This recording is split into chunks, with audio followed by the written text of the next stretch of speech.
Sure is warm in this room. Wow. Hi guys, welcome back. It's been a very, very long time coming that I did kind of like a frequently asked questions video. There are so many times that I get asked the same questions on my videos, usually around the similar topics, and I've been meaning to put them together for ages. For example, one of the questions I get asked a lot, which I'll go into later, is about my PhD and career choices, and a lot of you, literally so many comments I've had where people have said, can you please create a video about your PhD and how you did it and what you did, etc. And I kind of figured I do want to talk about it, but I think that a full video on that would be, for most people, not all that interesting. So instead, recently I've had lots of other questions in abundance, so I thought I'll put them all together in like a frequently asked questions sort of thing. So I asked on my Instagram for you guys to give me some more kind of serious, important questions, things that I haven't answered before. Let's get right into it. I've actually had some really, really good questions that I thought I'd get into. Like I was mentioning before about the PhD, I'll start with that and I'll try and be as brief as possible, or as quick as possible anyway. So my education started at the University of Manchester. I did the Design Management for Fashion Retailing degree, which I believe now is called either fashion marketing or fashion retailing. If you're interested in doing something like that,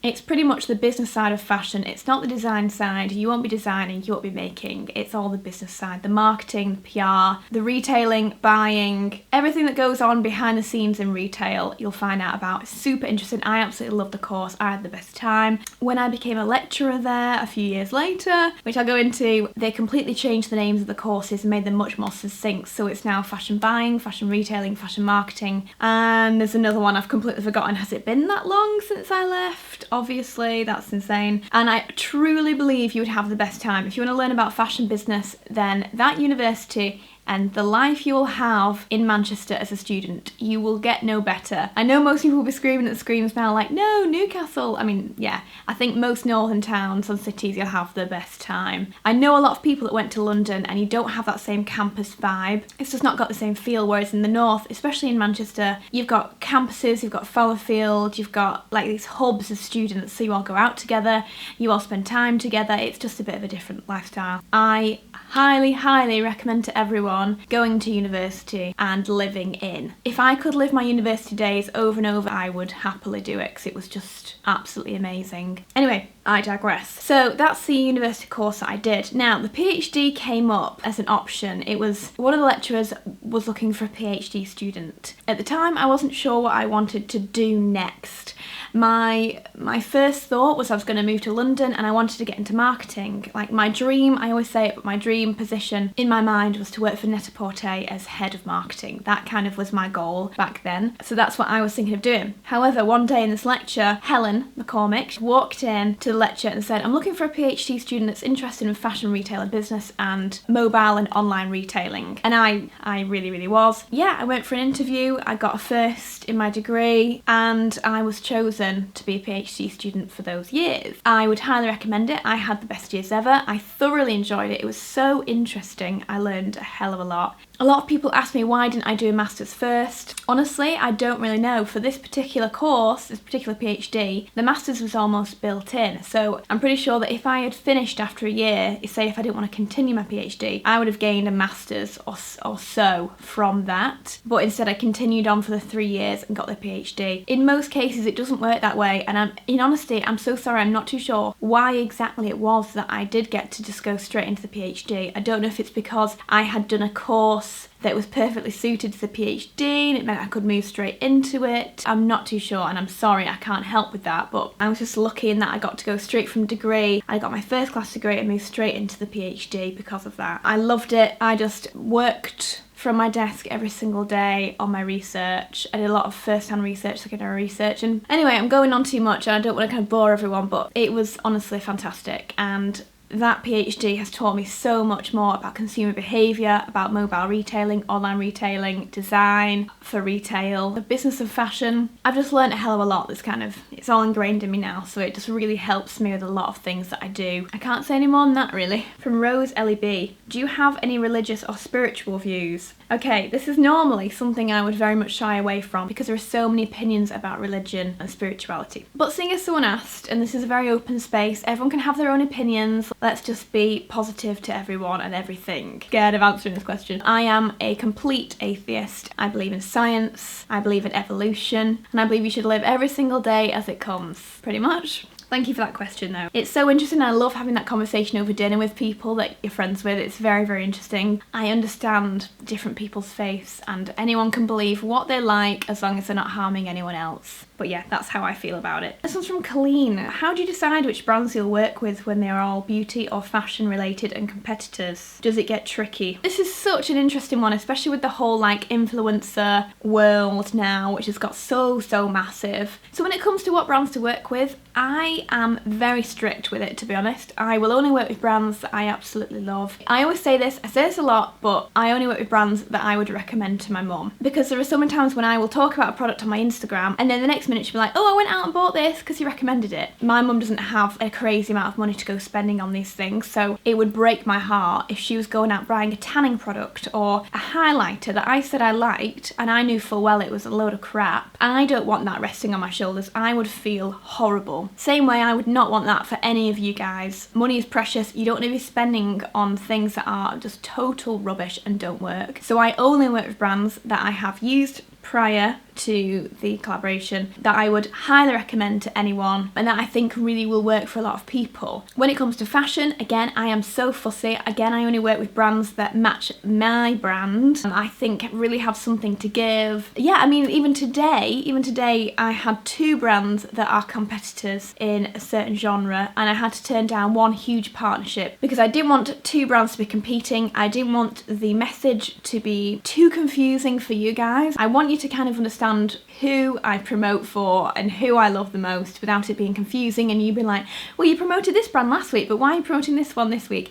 I really don't want that. I just care more about you guys and your loyalty and the way you feel about me and my ethics than I do about some paycheck, regardless of the size. And I mean that from the bottom of my heart. I'm not just blowing out hot air here. I truly mean that. Like, I have spent so long building this in the fro brand, as you can call it. I'm not about to let that go for a quick buck. I can totally reassure you on that. So that's how it happens. I'm very fussy. I select only the brands that I adore and that I want to recommend. And if there's a conflict of interest, I just won't work on it. Okay, this is a good one. I suppose quite interested again in the whole Instagram influencer thing. Do you have your own PR or do you take care of collaborations, contracts, negotiating and all that stuff on your own? Do you have any advice on whether it's a good idea to hire one at a certain time in order to become more professional? Yeah, do you know, I would say there are a lot of bloggers and a lot of YouTubers that have managers, and there are also a lot of bloggers and YouTubers that especially recently have gone solo and brought in their own in-house manager. I am managed by Gleam. I have the best set of managers. I could not be happier. They work their butts off for me. As you can imagine, I keep them extremely busy and they just keep on working and doing the best things ever. I cannot give my thanks enough to what my managers do for me. They're amazing. But I know some bloggers from different agencies that haven't had that similar relationship, so they've gone in-house and they love it too. There are pros and cons. If you go in-house with your manager, you only have to pay your manager to do your work. They'll just be doing all of your jobs. They'll be negotiating for you, doing your contracts, they'll have you in mind at all times. Whereas if you go for an agency manager, the chances are that they will have a few other people they're looking after. In some cases, they may not have your best interests at heart. Luckily in my case, I know my managers are so on it with everything that I do and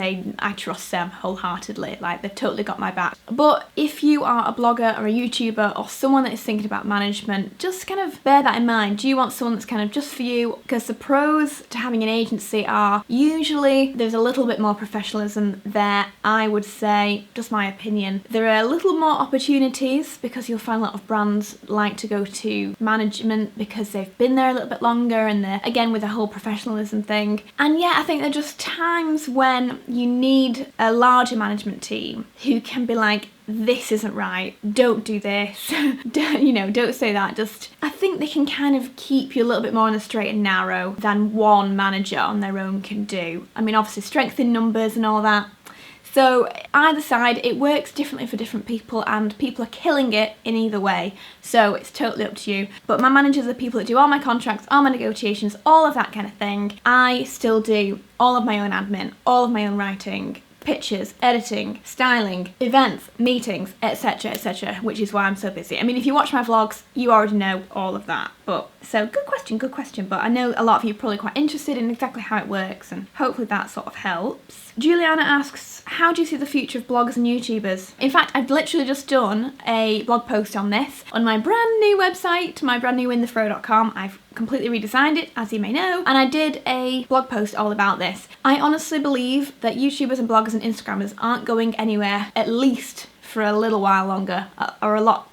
I say at least 5 years, to be honest. I personally love being recommended products, seeing outfits. I just really enjoy the online communities, YouTube especially, unless another platform comes along that kind of steals everyone away, but then people will be on that platform. So I just don't think social media is going to go away for a little longer, that's for sure. Yeah, so personally I think the future for YouTubers is great, Instagrammers too. Bloggers, I just think it needs to be about quality content, consistency, and just a real passion for it still, because I think the bloggers that will focus more on this long form, interesting, informative, advisory, in some cases educational content are going to be the ones that will retain audiences because they'll keep them kind of coming back. People love to read at the end of the day. Books are still killing it. If you can create something, a portal for people to come back to get these nice little pieces of something to read before bed for half an hour, whatever. I mean, I love that myself, so at least I'm hoping that's what's going to happen. Jenny, have you ever thought about baby names and any wedding plans?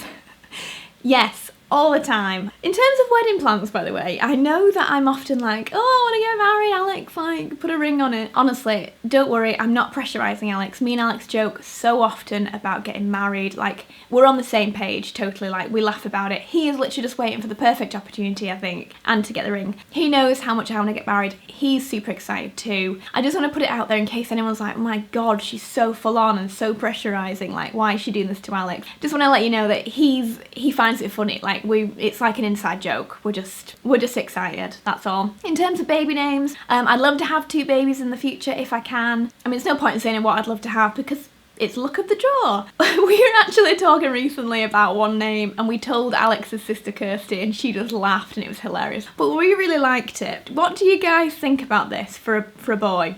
Orion, like the star constellation.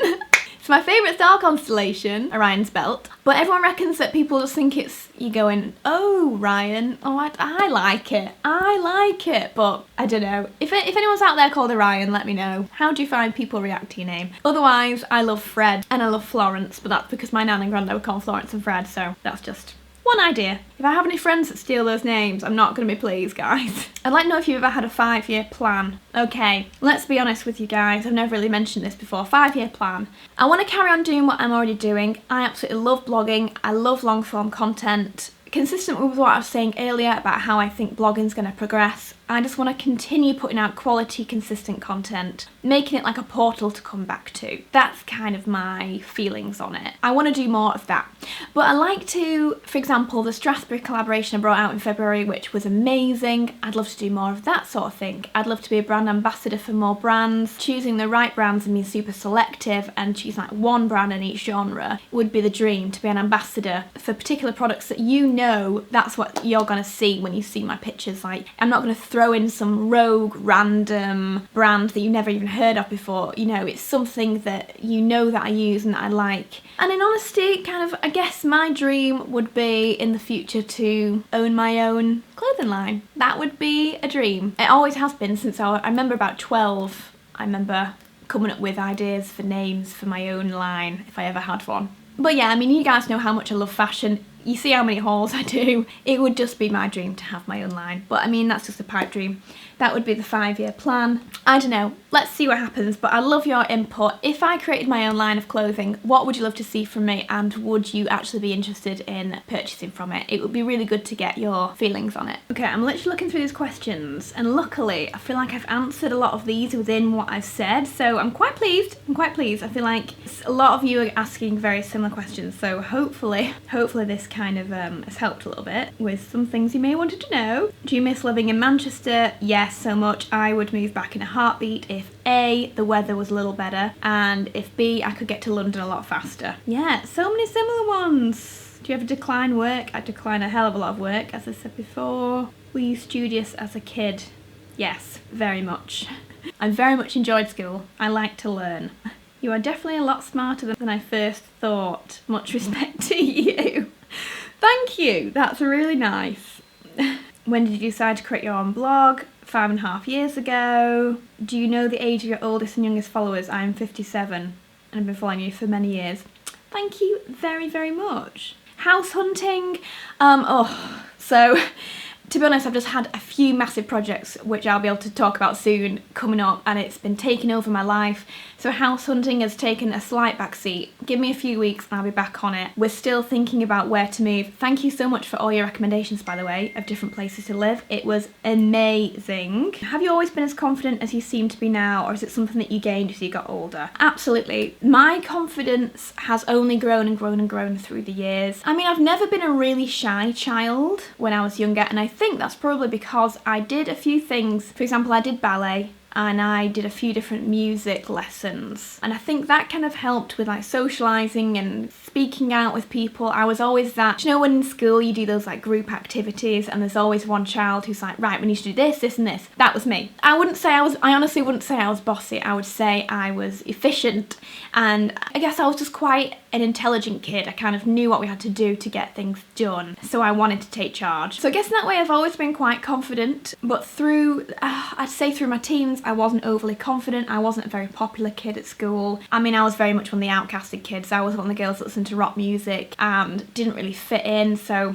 I wasn't a popular kid in any way. I was just that kind of studious kid that kind of just did her work, got on with it, had her good friends, and left school as fast as possible at the end of the day before going back the next day. Yeah, my high school days were not my best days, to be honest. I just didn't like it at all. But in honesty, I think it was when I became a lecturer after the PhD. Sometimes I'd be teaching to rooms of 120, 130 university students. They were almost the same age as me, if not they were a few years younger. But I mean, it was daunting. I mean, looking at so many people in one room, waiting to be taught something for 2 hours. It was daunting, but I grew in confidence so massively over those years. I have always been someone who's known who I am, who I want to be. I think it was actually through high school I started to be like, you know what, I don't actually care if you don't like me, what you want to say about me, what you think about me. I think I was probably about 15 when I finally managed to shrug that feeling off. And after that, it's so freeing when you can just do your own thing and not really care what people are thinking all that much about you. So that is very freeing and very much helps with confidence. So I think if you're someone that's struggling a lot with confidence, it's just about being yourself, putting yourself out there, trying to feel more comfortable around